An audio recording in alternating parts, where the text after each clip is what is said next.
Welcome, everybody.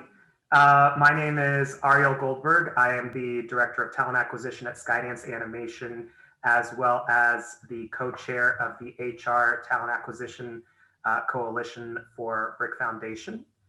And this is my colleague. Hi there, I'm Kristen Kusha. I am the co-leader of the Talent HR Coalition at BRIC. And we have 4 industry professionals here with us today, practice for implementing D&I initiatives that touch on every aspect of an employee's career. And now let's meet the panelists. All right, Amy Wu, would you like to tell us briefly about yourself? Sure. Oh, goodness gracious. Sorry, that was my chair. So hello, everyone. Thank you so much for having me here. Ariel, Kristen, thank you so much for having me. I'm really, really excited. A quick backstory about me. I'm from Virginia. So hello to my fellow East Coasters. Now I'm on the West Coast with Nickelodeon Animation Studio, and what I oversee as the Director of People and Culture is all aspects of our internship program, as well as creating curriculum for a bunch of different kind of talent development programs such as Nick University, Nick Talks. Ultimately, I'm really excited to be here because the reason why I drove out here with 2 suitcases is really because of people and their stories. And I'm learning every single day. And I'm so thankful to be here to talk about what we're doing to help push, inclusion and diversity at our studios, but also on a personal level as well. So thanks so much for having me. Wonderful, thank you. And Robin Mayamura. Robin, yes. Sorry. Hi, everybody. I'm Robin Mayamura. I am the VP of Talent Acquisition for Corporate and Interactive at Skydance. And then I also oversee all of our talent engagement, diversity, equity, and inclusion, and kind of culture initiatives at the company globally as well. And I'm so happy to be here. Thank you so much for having me. Thank you. And Dariush Darakshani. Hi, thanks for having me. I'm Dariush. I'm a VFX producer, VFX supervisor, but also an educator. I've taught in Southern California, and I'm also the academic dean for the John Hughes Institute, where we build curriculum for programs and such. And I'm really looking forward to this conversation. I think it's a great panel. Thanks for having me on it. Thank you, Dariush. And last but most certainly not least, Clarence Major. Hi, everyone. Thanks for having me. Like everyone else is grateful for being here, and I am also. And I'm a production designer mostly, and an art director, film professional. Since someone did shout out where they're from, I'm from originally I'm from Nebraska. I'm from Omaha, Nebraska. But I've lived mostly in New York and LA for the last many years. So I work in film, commercials, TV, features. And so, but the reason why I'm here is that I'm also the chairman of the diversity committee for the Art Directors Guild of America. And that is everything in the United States outside of the tri-state area in New York. So we are involved with initiatives around DEI. And so I'm excited to kind of talk about those things. Wonderful. Thank you so much, Clarence. Thank you, panelists. All right, panelists, over the next 45 minutes or so, we hope that you will help us equip those people in our audience who might be embarking upon their first attempts to implement diversity and inclusion initiatives within their own organizations, but who are at a loss with regard to where to begin, how to persevere, and how to measure success. So that's what we're setting out to do today. And we look forward to a very stimulating and fun conversation, and something that's also going to be really beneficial to our audience out there. So without much further ado, we will launch right into the Q&A portion of this, and Kristen's going to take us away. All right, everybody, here we go. So the first question I would like to throw out to our group: what are common issues that diverse artists face in university and schooling, And how do you support diverse artists with these challenges?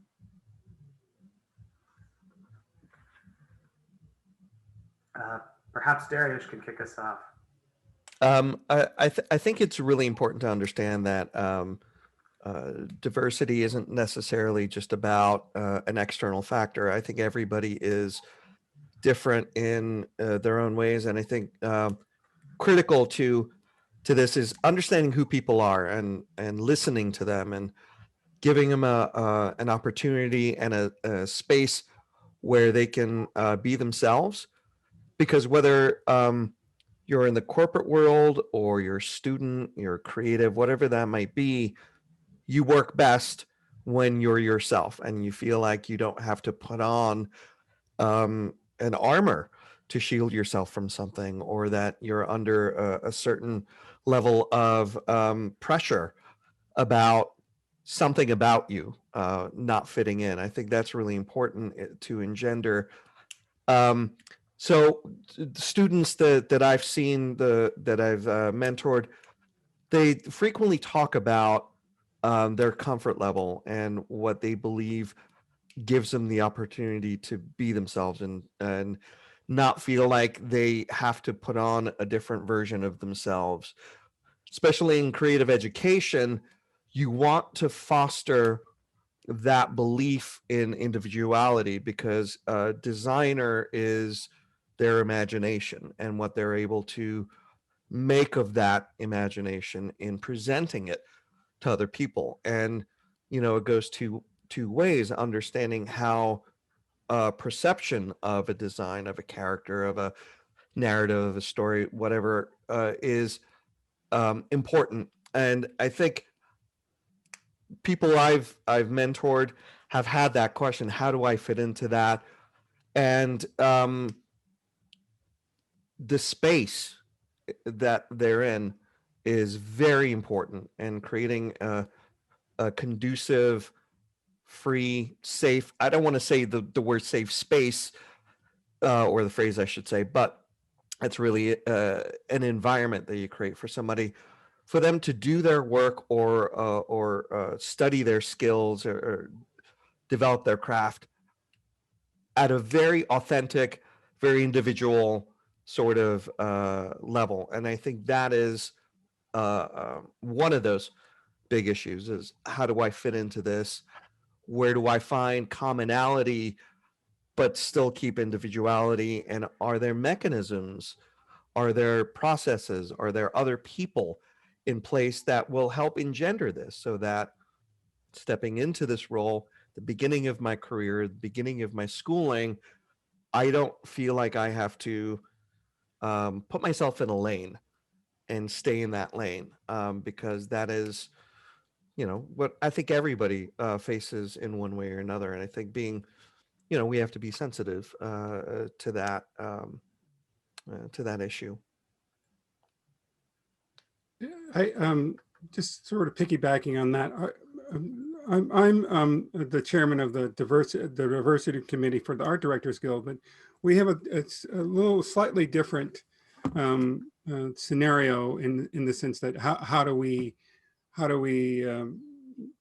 help support our artists is in kind of twofold, because our initiative started in a way that was first an external outreach, which was more trying to help people not only access, but also educate them on what we are as an artist within the Art Directors Guild.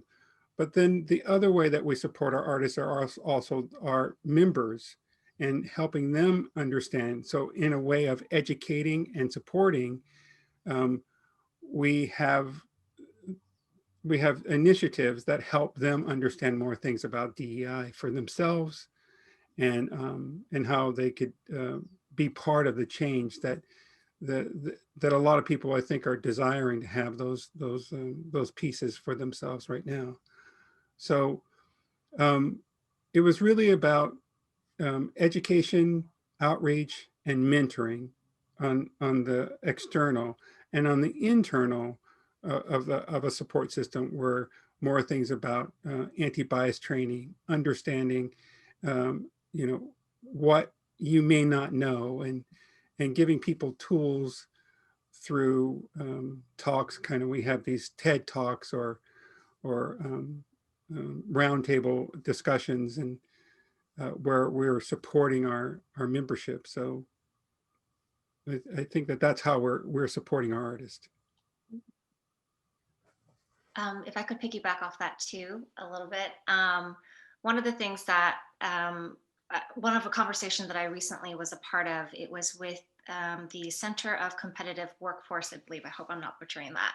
And it was wonderful in that they reached out to various industry execs across, the county, at Netflix, at DreamWorks, to kind of ask this very same question. How can we support artists in the university, like academia system, and how do we support the current challenges that they are facing right now? And one of the things that we talked about was, with early career and also internship programs. And one of the things that has been historically kind of just like a staple is that a lot of internships specifically look for people with four-year college degrees or are in graduate schools. And that in itself is a challenge because not everybody can afford four-year colleges. I think we've seen a rise in tuition over the past few years. I mean, and on a personal level, some of them I'm like, oh my gosh, that's like more than my salary or whatever, and it's like, and these are students. I can't even imagine that. And no, no discredit to any of those universities, because I'm sure there's a strategy to it, but there are a lot of people that cannot afford that. And so we are finding that the challenge that students have is that they don't have the accreditation to be able to be qualified for even some of these early career opportunities at various schools, various companies, right? So one of the things that we've been talking about specifically in Nickelodeon is how can we change our practices, our policies around that? How can we, using Ariel's amazing quote, like how do we open up the doors to Willy Wonka's chocolate factory so that we can truly put our money where our mouth is? And, I've seen, different organizations, specifically Nickelodeon, we recruit at, two-year colleges, people who are getting their AAs, people who are getting certifications. So we're looking at non-traditional paths in order to support those initiatives.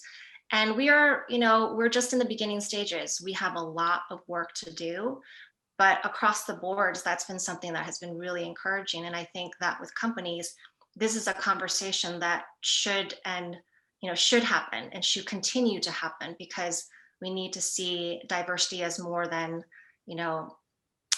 just our cultural background or what job experience we have. There's the socioeconomic factor that we need to take into consideration as well, and I think that that's something that is very important. So that's what I have to say about that.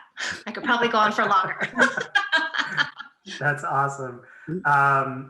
Can I jump in again? Just because I like what you were saying, and it Amy, because there's something that we're doing, and I didn't want to not talk about this, and I think it's quite important. What you're saying is that the traditional route of becoming an artist and being an artist in the film industry, we've come up with this program called Art Department 101, which is really kind of stackable certificates that give someone a pathway into becoming an art professional by giving them just the tools that are necessary, put together a portfolio, and then get them into kind of a mentoring program that kind of mentors them into an art department. Because a lot of people are not going to do those traditional or the traditional, four-year college and get that, $100,000 degree. And a lot of times, no one's asking for, in the film industry, no one's saying, "Oh, where's that certificate? Where's that that diploma from, $400,000 a year or $400,000 diploma. You just come in and you do the work, and you're part of the team. And if you can do the work and you have a lot of things also we are kind of looking at are soft skills, those things that, that's what gets you the job, being able to network. It's who how do you talk to people, how do you get, have the casual conversation, have the coffee. Now it's coffee over Zoom or whatever it is. It's those soft skills that are kind of opaque to some people. And so anyway, I'm sorry to jump in. I jumped the queue, sorry. I love that though. And that's so true, and there's there's also organizations that help support this too, because there are so many, so much great talent, but the resources can be really overwhelming when you look on Google, right? So which is the right resource for you? But I want to highlight Rise Up Animation, which is an organization that we recently partnered with. And they specifically had seen a need for this very conversation that we're having, and to open up the doors for BIPOC talent, to enter the industry. And what they're doing is really incredible. Their 4 founders are Monica, Trent, Frank, and Bobby. And they're artists themselves and producers themselves, and got together and they're like, what resources would we have wanted when we were starting out, and how can we bring that to the folks out there? And they have seen tremendous growth in terms of their membership, but the evidence is there is that need, there is that hunger. And so, there's so much stuff that's out there in the industry in terms of,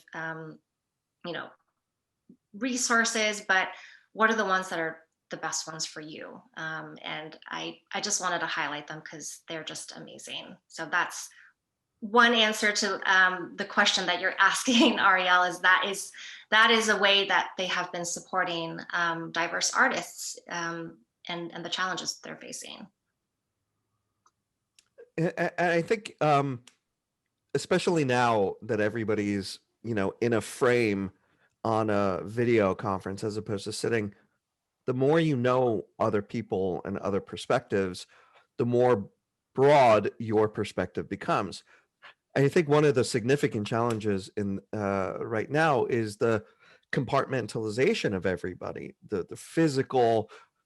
It's so much easier to turn to somebody and say, hey, what are you making? Why are you making it that way? What does this mean in your work, when you're face to face? But Zoom, you have to be much more deliberate about going to some other place and seeing some other thing to expand your horizon to that. And that, that takes some work. So I think having initiatives, having things that expose people to each other in a non-COVID-19 sort of way is really important, because if I grew up just in one place, I would not know so much of the things that I feel that I know now. Experience is really very important, and creating these experiences and these chances, and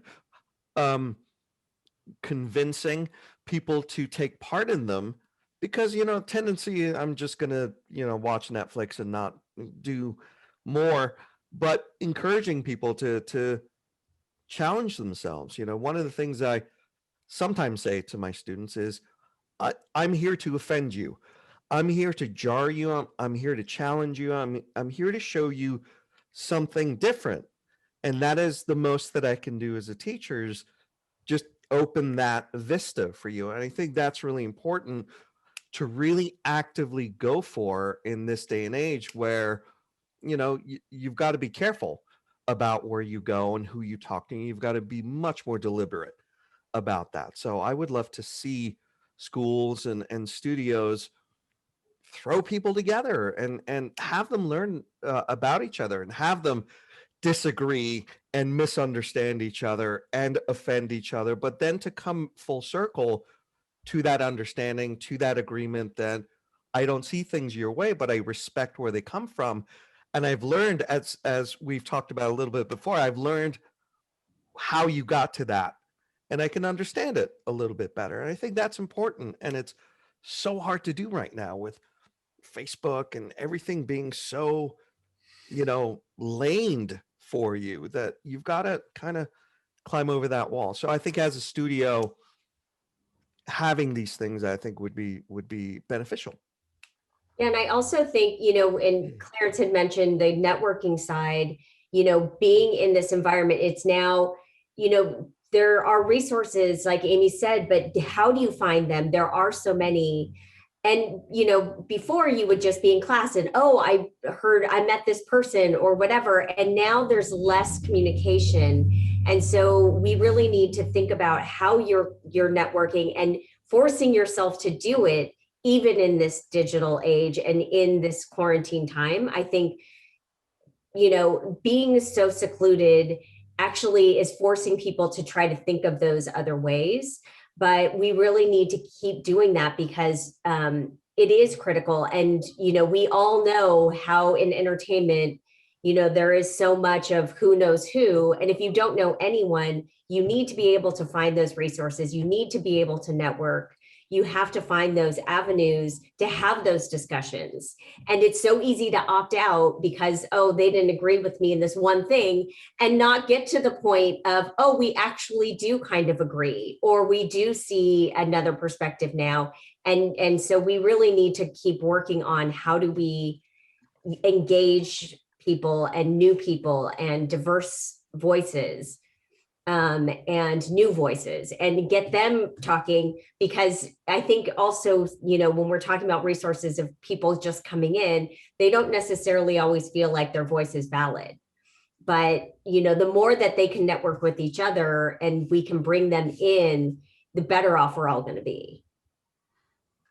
So that leads me into my next question. But before I ask it, it occurs to me that I have everyone on speaker view, and I was explicitly asked to record this in gallery view. So let me switch to that. I apologize to my colleagues who asked me gave me very specific details and very clear details.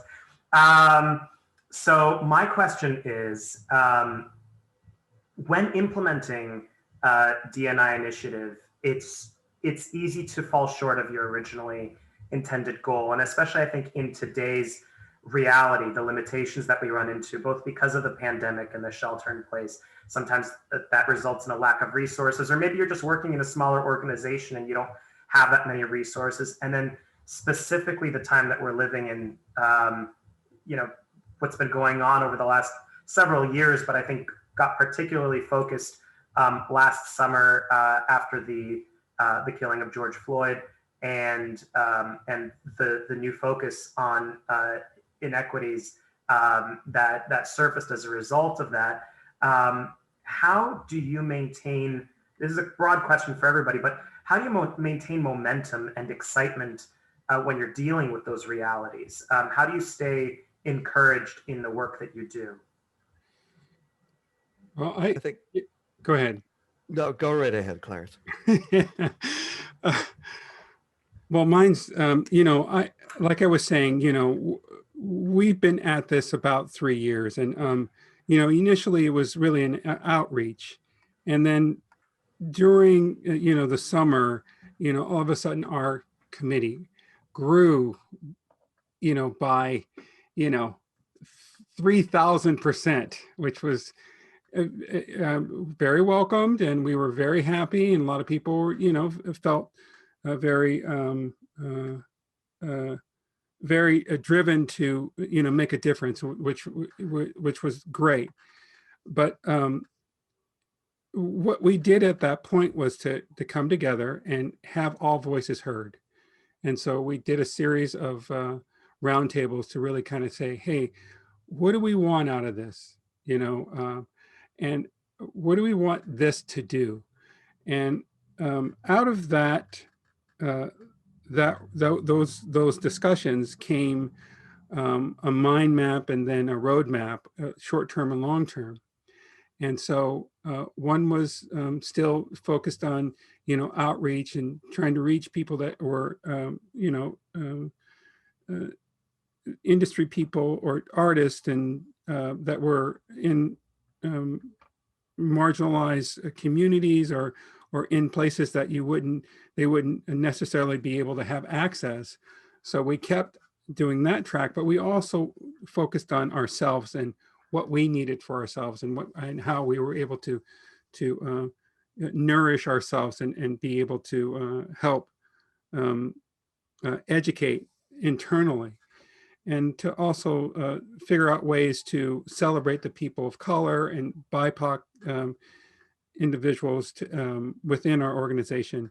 Our organization is not a corporate structure. It is it's a society. So we're not tied to the structural system of what you can get within a corporation, where people need to do certain things to comply. And so it's more of a voluntary basis. So people really were motivated to make sure that we had things that were, really helping each other. But how we maintain that, and with these, we use Zoom a lot, and we're doing our initiatives were around focus groups and around speaking and hearing sessions, and we have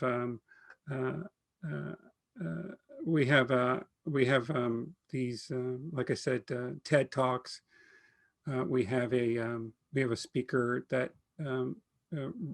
Ali Vitali, who is a speaker, but he also wrote a book on policing. So those sorts of things are how we keep people motivated and seeing, and supporting initiatives that people are interested in. Like we have another event called the Art of Color, Light, and Style for BIPOC Talent. And so those are some of the things. I don't want to take up too much time. I want other people to talk. Sorry. No, that's all great. Yeah, so similarly, we had an influx of people. I think we did similar roundtables last summer, that we were very open and honest with our entire employee base. And then we did it by division to really listen to how employees were feeling, what can be done. And, I think because everybody was in quarantine, there was so much out of their control that being able to help somebody else is something that can give you that kind of encouragement and, good feeling, but you can do it from home. And when so much is not feeling good, you can still do something.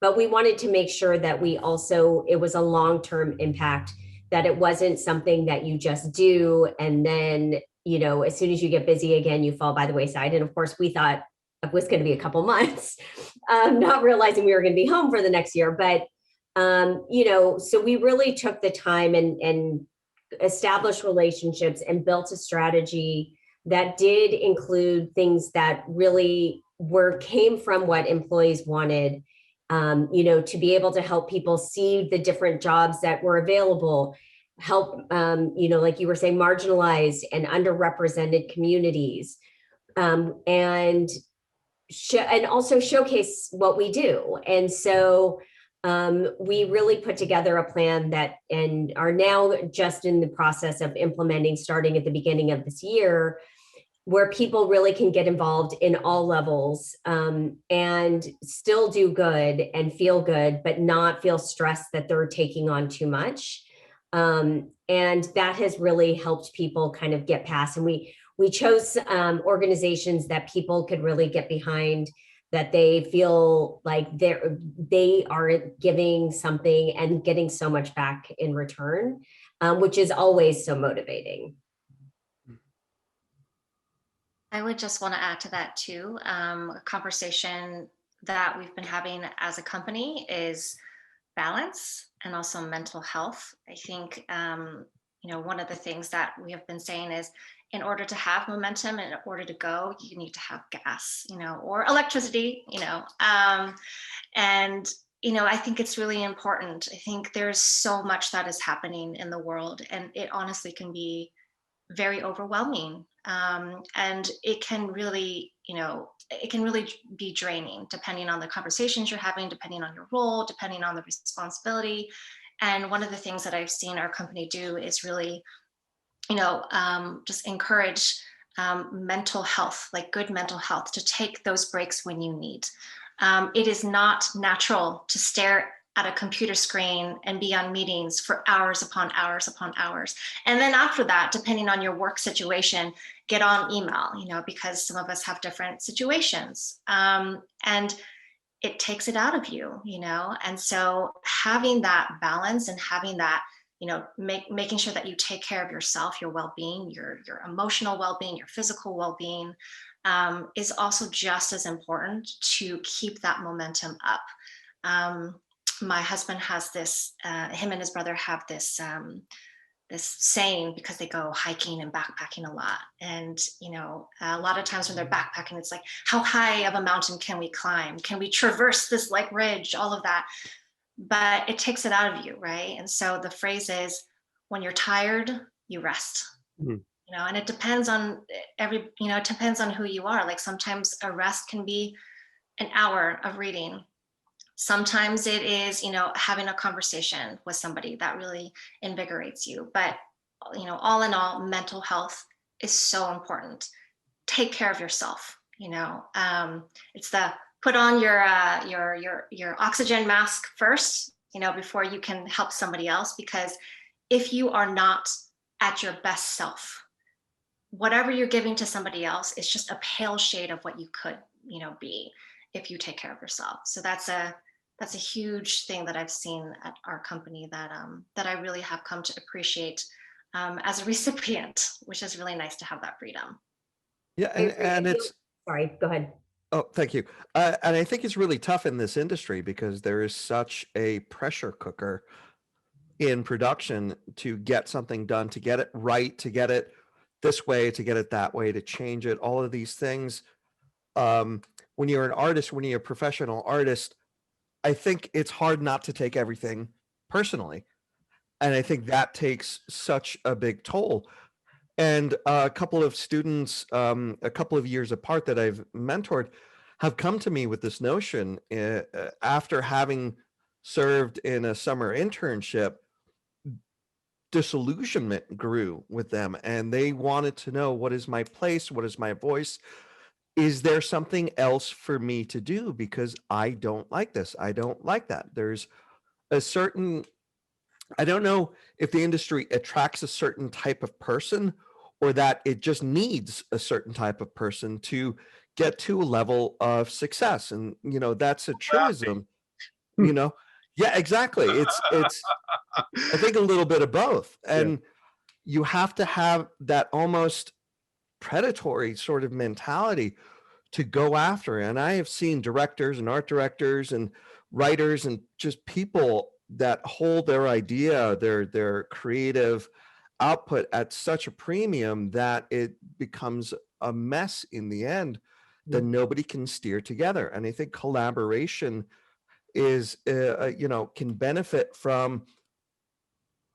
Egos need to be strong to get to a place, but you also need to be pliable in your ego to be able to collaborate and create, work that is transcendent of just one person. I firmly believe a director is someone who directs. It's not that you're broadcasting a vision necessarily. It's bringing the creative energy of people together. And you need diversity. You need different perspectives to be able to see how something can be created better. And that, as Amy said, it takes a toll. It's a very tiring. And to these students, I said, you have to do what's comfortable for you. You have to do what's right for you more. Comfort comes and goes. Comfort is, a spectrum. And you can live on that spectrum according to where you want your life to go and how you want to make in this world.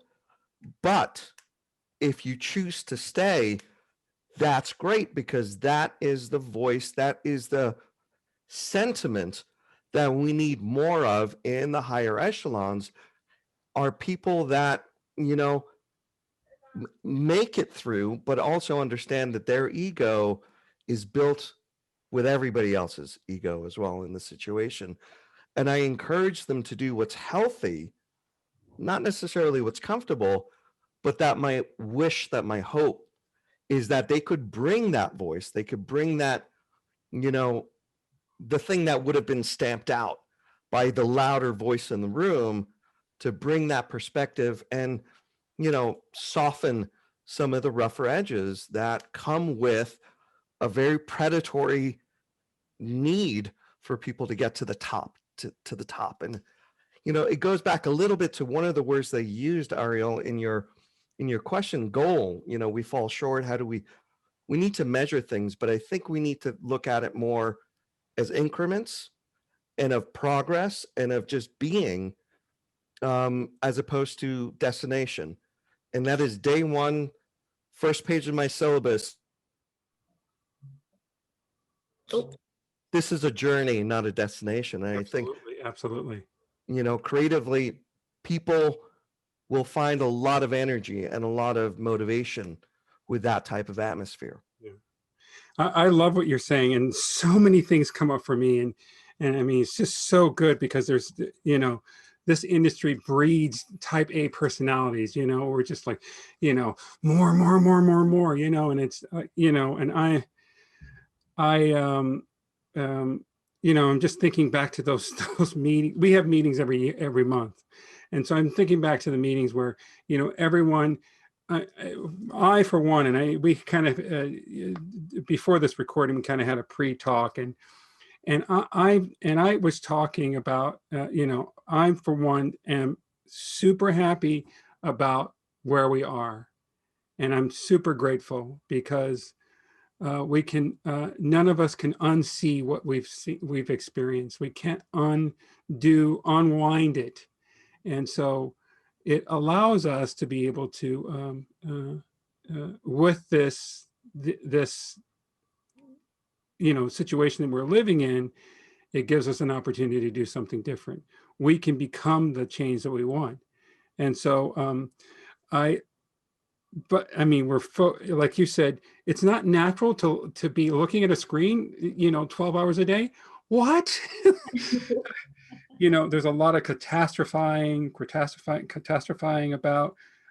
So one thing I tried to do was, with our meetings, were have a space right at the beginning of our meetings to just, okay, let's just breathe, let's just stop. And like this last time, our last meeting, it was, you know, I just came up with a bunch of quotes, and from, you know, Maya Angelou, and, you know, and, you know, based on, you know, Black History Month. You know, I have my problems with the idea of Black History Month. It's our history month. So I, you know, take a pause, because everyone wants to jump in. Okay, what are we gonna do? What are we doing? What are we doing? What are we doing? So to, like, one thing, and I keep stressing to everyone this, in piggybacking on what you were just saying, this is not a sprint, it's a marathon. And so we want to have, and I wrote, like I was saying before, I wrote this vision statement about what do we want? What do we look like in 30 days, 30 months, 30 years? And so that's what we want. We want something that's going to stick. DEI doesn't mean anything if, and another piece of what I was talking about was that, it's about making sure that we have something that's legacy, and it's not just a Band-Aid. And so, going back to the question, or answering the question, did we get everything we wanted? I think we got, I was thinking that we were, we had a whole long list. I'm looking at our rollout. We have a survey, we have a focus group, we have assessments, TED Talks and all these things that we have 40 different things that we're trying to get done. And I thought, no way, we're not, are we getting them done? And I looked back a month ago and it's like, wow, we're actually doing 7 or 8 of these. We're actually getting them done. They're actually happening. Are they happening the way that I would want them to be? It's not mine. It's all of ours. And so it was just, I have to come to that place in this A-type personality world, that it's not my committee, it's our committee, So anyway. I love Thank that. you. And I think all of us are a little bit A-type personality. And like in terms of like mental health, this is the conversation that we need to have for ourselves, is to put on that oxygen mask, because so many times like part of our job is to empower other people to take care of other people as well. And Clarence, I love what you said about legacy. It's so true. We're not looking for a Band-Aid. We're looking for something with lasting impact that will continue to evolve and to continue to grow and continue to change. And there will be people that collaborate with us that are going to make it even better.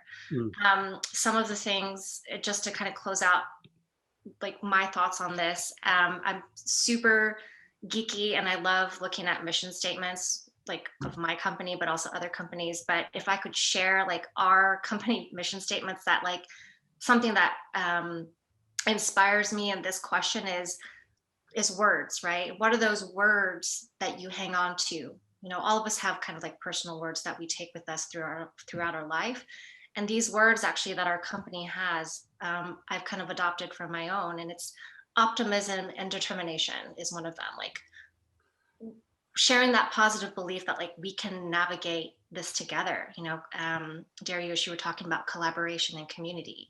There's also the inclusivity and collaboration. Like how can we embrace these diverse voices? How can we keep it going? How can we act with care? Agility and adaptability are 2 other words in our mission statement.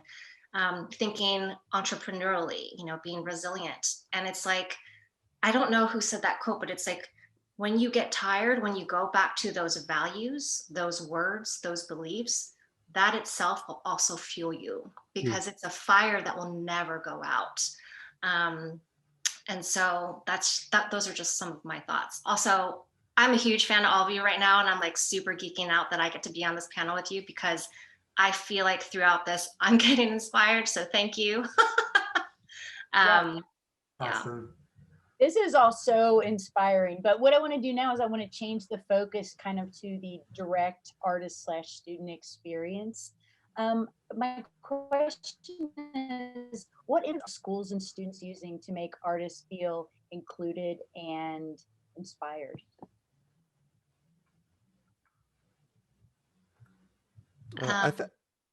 Please go right ahead, Amy. I've kicked off a couple of these already, so. Well, one of the things that I can say specifically to for Nickelodeon is out of what was birthed out of the year that was 2020, which was quite a year, to have an impact on our company and also culture. One of the things we're, discovering is it really starts with authenticity and having those real and raw and uncomfortable moments. Giving credit to our leadership. It was Brian Robbins, Ramsey Naito, Cerinthia Studer, and Talia Robinson who really put their heads together. And out of their conversations, this Inclusivity Council was born for kids and family. And it is comprised of various employees from all different departments, all different levels. And we put our heads together to have these tough conversations and to really ascertain and take into account the existing things that we're doing that are really great that need to be amplified, but also, uncomfortably, where we as a company have fallen short. And we have, and that is an honest conversation that we've had to have, is to say, we can do things better. We need to do things better. And we have the opportunity, to shape, our company where all of us are seen, heard, celebrated and taken care of, what, you know, whether it's behind the camera or in front of the camera, on paper, the characters that come to life. These are the conversations that need to happen. So, you know, we came up with pillars that were across the board, you know, pillars to talk about, to have eyes on our content in production. You know, how can we bring in BIPOC voices and talent? How can we create more authentic stories? Robin, you were mentioning earlier, like, how can we create stories that are reflective of the audience that is watching us? We have a responsibility as a media company that when people are watching us, they can see themselves. They can, you know, empathize with the stories. They can say, that's me. That character understands what I'm going through, whether it's good or whether it's somebody who's being bullied, right? We have recruitment and career development and pathing pillar, where it's, you know, assisting with the recruitment. It's swinging the door open wide for BIPOC employees, and also developing the ones that are in-house, because we have so much internal talent and there's potential for leadership that might be untapped. You know, we have a people and culture, which is ensuring that our company culture is actually truly inclusive, and that this is a place that supports BIPOC employees, but also all employees. And then partnerships, you know, each company is not working in a silo. How can we extend and be generous with our goals and values so that we can all be on the same page? I'm not going to say that we have everything together. We've had a lot of conversations about what this looks like. We've had trials and errors, but, you know, I think it's through those experiences that we're learning. We're listening and learning from one another. And that's something that has been pretty, I would say, encouraging as a company, to see that this is being actually put into action, and hopefully that it will be felt through the industry as well, because it's not just an internal thing, but it's also an external thing. Darius, you'd be coming at this from a completely different, maybe not completely different, but from a different vantage point. Would love to hear your take on it. Yeah, I think exposing people to different perspectives, as I mentioned before, is really important. So creating new courses and teaching design in a more contextual, cultural way will help if it's done with a sensitivity as opposed to an appropriation. But also, you know, looking at the ugly side of it as well, and realizing that, again, there is no black and white. This is all a spectrum, and that pendulum will swing too far for whatever direction that it's going. And what makes something be appropriated? How do you understand, or how you understand other people, and then perceptions of character, narrative, and story are incredibly important, because, you know, humor in one part of the world is different in another part of the world. And, you know, we have photos on our John Hughes Institute website, and we were talking about, well, it looks better if it's black and white, everybody's portrait. And I learned that black and white photos in some cultures denote that that person has passed away. And I didn't know that. So that became part of that conversation. And how much do we heed that? How do we listen to that?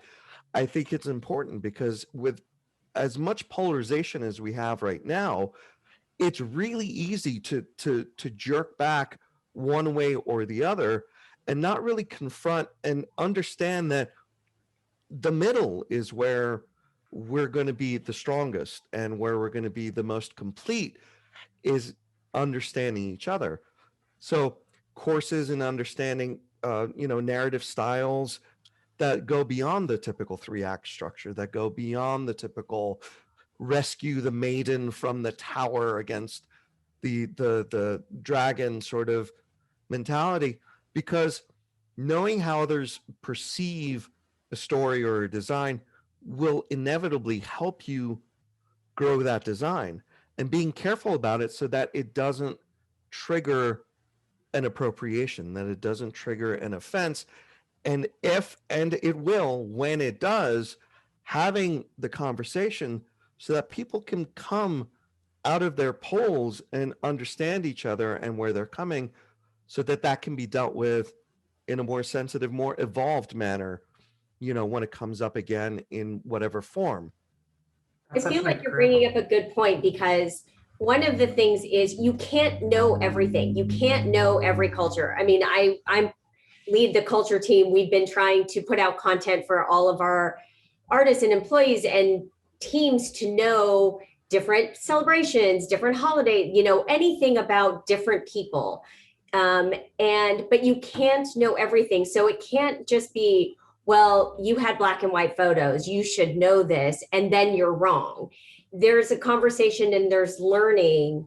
And, I think you have to just, one of the things we've done is we have conversations, we open the forum to everybody having a voice, no matter who you are, which I think is very inspiring, especially for junior employees, to be able to be part of the conversation, have their feedback really taken to heart, because they do know things that other people don't know. It's not that with age, you know more than anybody and you don't, but we also brought in somebody on our content side who is a diversity, but in casting and content, where you are looking at those stories and those characters, not just as, the token Black kid and the token, Asian girl. It is more reflective of who we are. And the more that you just make the content as reflective of who we are, the less that you're being performative, or you're being, you're appropriating this, because it just is what what the world looks like. And then we can come together and have those conversations, because we know that we are being authentic. We are showing the world as it exists. And that will also inspire the culture of the company, because people want to work where they see that the content that they put out is reflective of themselves and that it has meaning and it's not just being performative. Well, go ahead. Sorry, I was just going to say that because it's my job to mind our time and we have about 10 minutes total left. This has been such a whirlwind so far, and I'm excited to keep it going. I just want our audience to know that Kristen and I had all these questions prepared and we rehearsed them with this panel, and they're literally, I don't want anyone to think Kristen and I aren't doing our jobs. This panel is literally like taking our questions and answering them without our even asking them. And I just want to applaud you guys for like your professionalism and just how well you're keeping this rolling. It's so remarkable. We're honored and empowered to be on this in this group with everybody. Thanks for putting it together. Yeah. So for the last question, we want to ask everybody, and we love everybody's opinion on this. We have talked about so many wonderful things: mental health, how important that is, authenticity, listening, patience, all the work that we all have to do together, and how it's going to take, not just today, not just next week, not just this year or this decade, but we're going to keep working on it together. So our final question that we want to round out this exquisite panel with is there enough done, and who needs to do it? Big questions. Sorry, Chris, you got a little choppy for a second. If you could just repeat those questions. Okay. Is enough being done? What else needs to be done? And who needs to do it? Robin, would you like to kick it off? Yeah, I mean, I think that there's never enough being done. There always is more to do. I think that Darius had said something earlier that was, it's a process. There is no answer because things are going to evolve. People are going to evolve. And there is going to be something else on the horizon that we don't know yet. And we all need to be sensitive. I think we all need to, one theme that keeps coming up in this conversation is listening and learning. And the more that we can do, everybody needs to do it. Everybody is wrong in so many ways. Everybody needs to be better. Everybody needs to help somebody else and get somebody else the opportunity. And you are going to succeed by other people succeeding, not by pushing them down. And so I think we all need to do everything we can and continue to do so. And the more that we do it, the more natural it will become, and it will be part of the natural fiber of everything.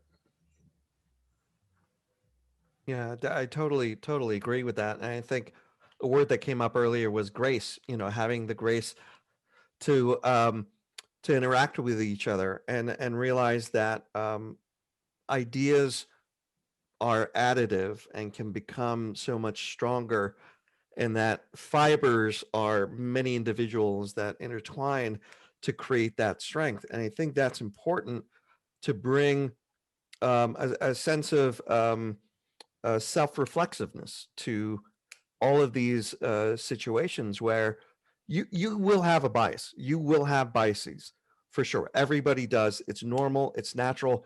There's nothing wrong with that. It's the actions that are coming from that should be considered, that should be educated. And I think the more other people that you see, the more human they are. They're persons to you. They're not colors or genders or types or sizes or whatever external. They become people.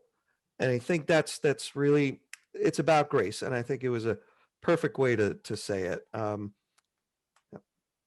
Yeah, I definitely agree with that. And, at the end of the day, we're all human, right? And we all have different stories. And you're right. Like, it's not about being a certain, what color you are, or if you're what political affiliation you are. Everybody has a different voice. And the phrase that keeps on echoing from 2020 that is continuing is the listening and learning.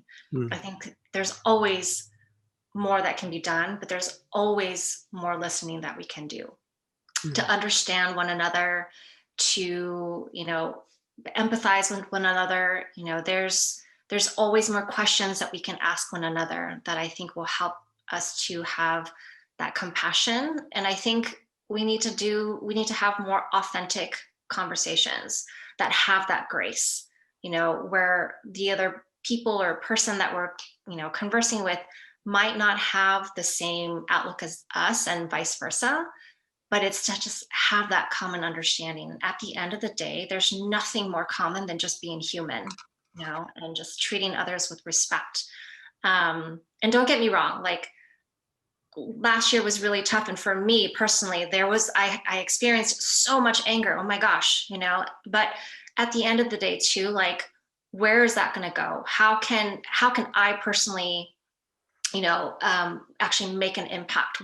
Who can I collaborate with? Like, how can we put our minds together so that we can be more compassionate, to everybody? And I think, being compassionate, giving grace, being human, I think there's so much power in that.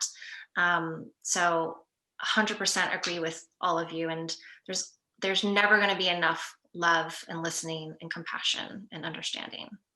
Yeah, I just echo everything that you guys are saying. And I think two things that come up for me, and who should do this work, and what do we have left to do. And I think that it's about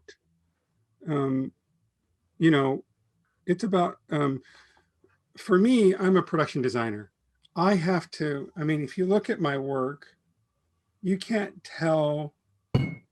I'm tasked with coming up with, where did this person go to school? They go to Ivy League school.